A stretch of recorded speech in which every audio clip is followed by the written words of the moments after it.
just finished watching Monster, the Ed Gein story, and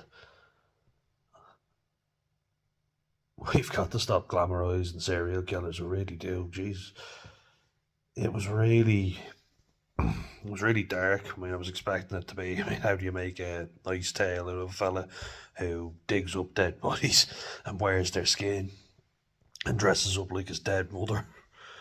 There's not many ways you can make that light-hearted entertainment. It's going to be pretty dark, but Jesus, we've got to stop glamorizing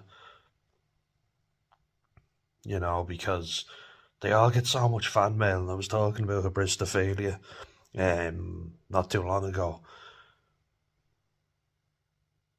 He was getting so much fan mail. Someone who would have been otherwise insignificant. Well, we all know who he is now because he did something horrendous. We've made him a superstar. If there's anything I learned from that film, it's just how much stuff was invented because of Ed Gein.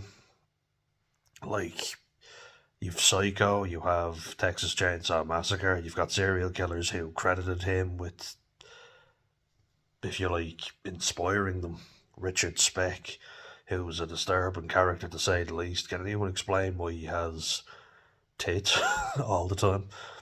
Were they surgically implanted? Was he born with a deformity or something?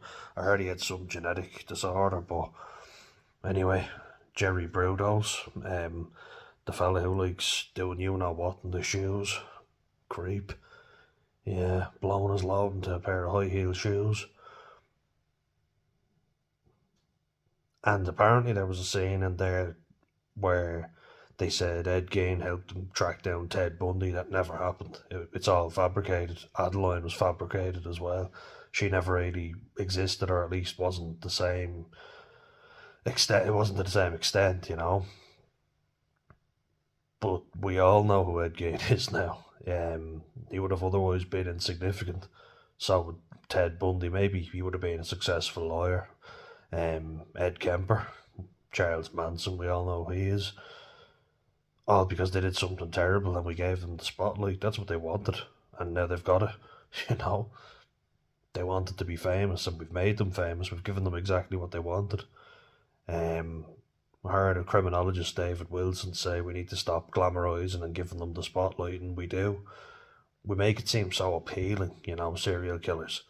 And while I'm fascinated, we have to remember they did terrible things. These are not people to be worshipped and admired. They're to be shunned and frowned upon, but we don't. We worship